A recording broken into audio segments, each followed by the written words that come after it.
The phone screen glowed in the dark, casting a cold light across my knuckles, clenched tight around the device. It was 2:47 a.m., and the notification. A single photo from an unknown number, burned into my retinas. My wife, Lila, laughing in a dimly lit bar, her hand resting on his arm. Her ex, Mark, the man she swore was just a co-parenting obligation. My stomach churned, bile rising as the timestamp seared itself into my brain. Sent 2 hours ago, while I lay in our bed, alone, believing her story about a quick drink to discuss custody. The house was too quiet, the kind of silence that presses against your eardrums, amplifying every creak of the floorboards, every whisper of doubt. I sat on the edge of our mattress, the sheets still tangled from my restless tossing, and scrolled through the photo again. Her smile, wide unguarded, the one I hadn't seen in months, felt like a blade twisting in my chest. Was I overreacting? She'd told me not to be jealous, that this trip was about their daughter, Sophie. It's just logistics, Ben, she'd said, her voice soft but firm, her hazel eyes locking onto mine with that familiar mix of patience and exasperation. But now this image, this stranger's lens capturing a moment I wasn't meant to see. It unraveled everything. I tried to rationalize it. Maybe it was innocent. Co-parenting required contact, didn't it? Mark was Sophie's father after all. They'd been married for 6 years before I met Lila. And though their divorce was messy, they'd found a rhythm for their daughter's sake. That's what she told me. That's what I believed. But the photo gnawed at me, her fingers grazing his sleeve, the way her body leaned toward him, the intimacy of their shared laughter.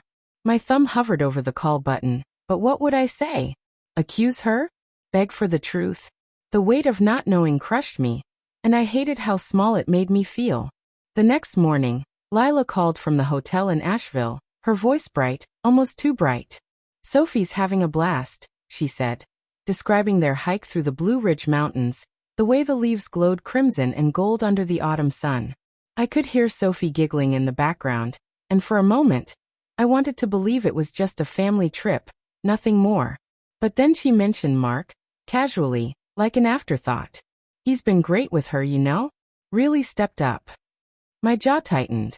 I mumbled something about work and hung up, my hands shaking as I poured coffee that tasted like ash. Days passed, each one heavier than the last. Lila sent photos of Sophie, building a fort in the hotel room, eating ice cream with sprinkles, but none of Mark. That absence felt deliberate, like a puzzle piece she was hiding.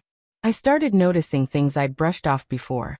The way she'd angle her phone away when texting, the late-night work calls that left her flushed and distracted, the perfume she wore more often now, the one she used to save for special occasions.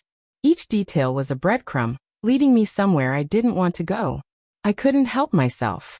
I dug deeper. The unknown number that sent the photo was a dead end, probably a burner, but I checked Lila's social media, her email, anything I could access without crossing a line I couldn't uncross. Then I found it. A receipt in her purse, tucked inside a crumpled grocery list, for a bottle of wine and 2 glasses at a bar in Asheville, dated the night of the photo. The math didn't add up. Sophie was with Mark's parents that night. Lila had told me so herself. So why the wine? Why the intimacy of 2 glasses clinking in a dimly lit booth? When she returned home, the air between us crackled with unspoken questions. She moved through the kitchen with a forced ease, unpacking Sophie's toys while chatting about the trip. I watched her, searching for cracks in her facade, but she was flawless, too flawless. You okay, Ben? She asked, her head tilted, concern flickering in her eyes. It felt rehearsed, like she knew I was unraveling. I wanted to scream, to shove the photo in her face, but instead I nodded, my throat tight. Just tired. I lied. That night I couldn't sleep.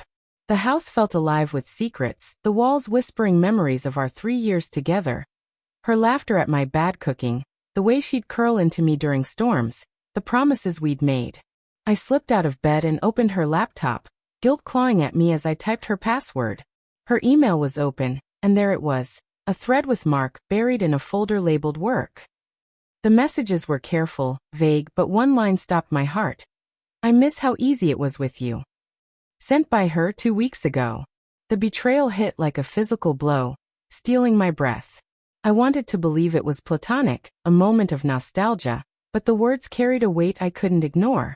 I scrolled further, each email a fresh cut, revealing late-night calls, shared memories, and plans to meet again. Not for Sophie, for them. My vision blurred, anger and heartbreak colliding in a storm I couldn't control. I confronted her at dawn, the photo trembling in my hand. Her face crumpled, but not with guilt, with defiance. "You went through my things?" she snapped, her voice sharp enough to cut glass.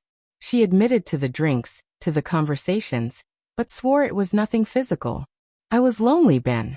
You've been so distant," she said, turning the blame on me.